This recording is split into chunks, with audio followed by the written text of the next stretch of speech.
Welcome to the lecture on education. Education and educational institutions may be one of the key tools not only for dealing with consequences of conflict, but also for creating conflict-resilient communities. Education systems can be repositories of conflict or of peace.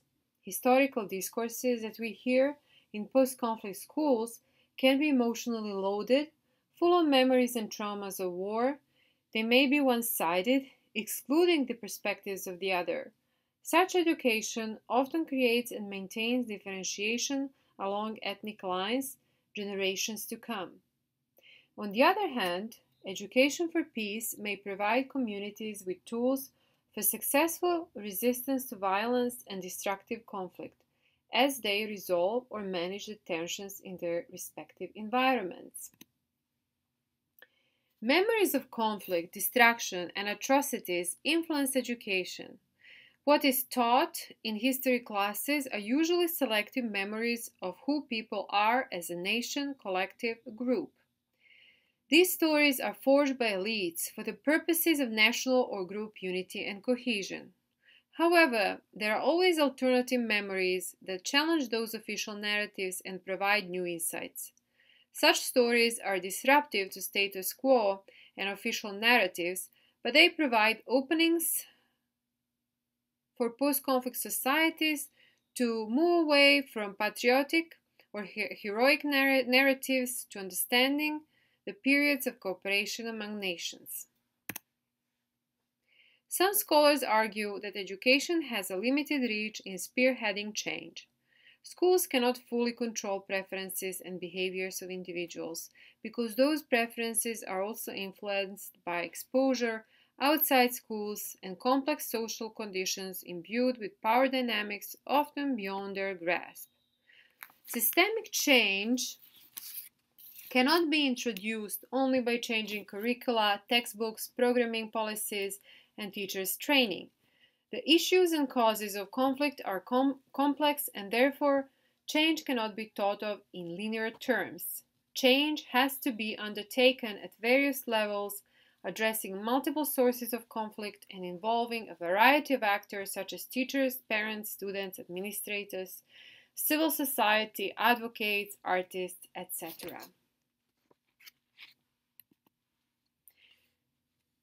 One of the problems limiting the ability of women to participate in political processes in many conflict-stricken societies is their disadvantage in education. Few states have taken steps to increase women's political participation as a way to prevent conflict and foster constructive intercommunal dialogue. The ruling parties in South Africa, ANC, Mozambique, Frelimo, and Namibia, SWAPO, established women's quotas on candidate lists. In Rwanda, where women comprise over 60% of the post-genocide population, women held 49% of parliamentary seats after the 2003 elections. Rwanda still has the largest female parliamentary representation worldwide. During wartime, education is clearly affected by impediments to sending children, especially girls, to school.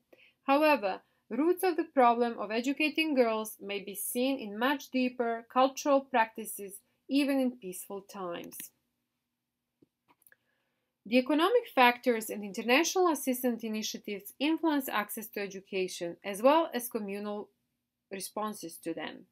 For example, in many parts of Afghanistan, and especially in rural southern areas, the schools have been burned down and there is a lack of teachers. Some schools remain empty due to poor security, and in some areas the classes are conducted in the open or under tents.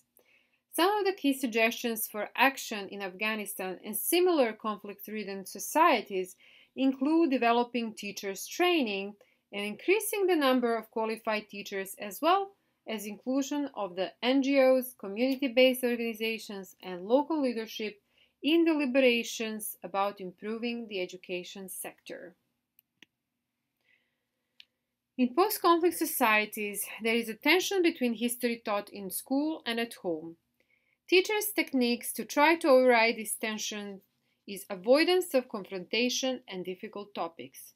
and focusing on learning through exploration and basic information. However, such techniques create divisions among students as well as a rift between students and teachers. Teachers and parents have an important role in the process of mediating and appropriating historical meanings. The appropriation of certain historical narratives happens relationally, and we need to confirm their content in the family, school, and community.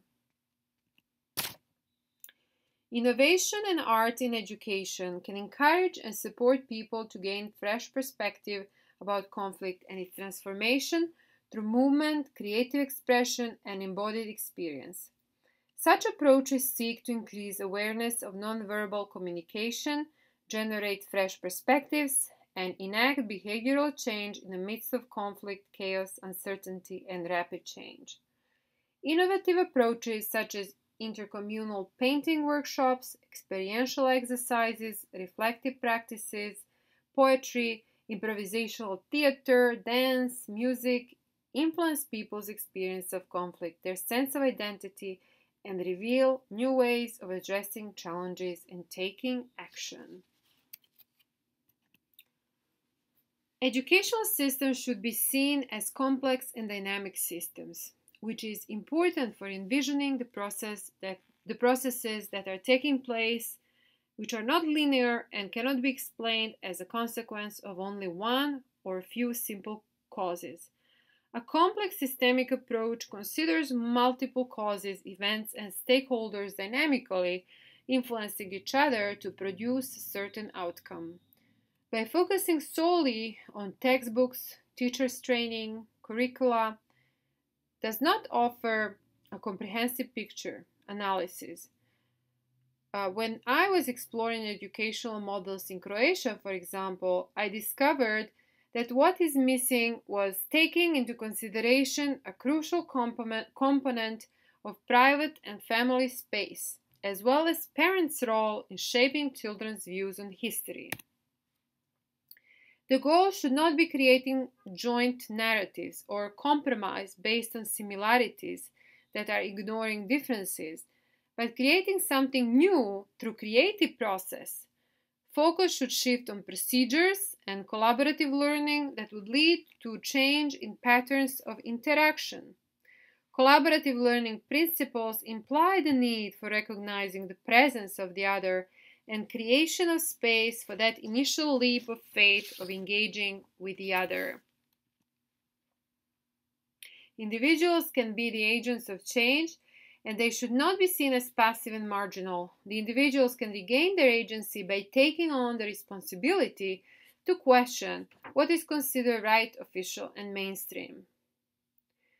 Implication for policy. Policymakers should be enabling participation of various stakeholders in creation of educational policies, curricula development, and textbooks in post-conflict societies. It should not be only a prerogative of the state. Voices from the grassroots should be heard. Interactive programs, encounters, and exchanges with youth should be encouraged.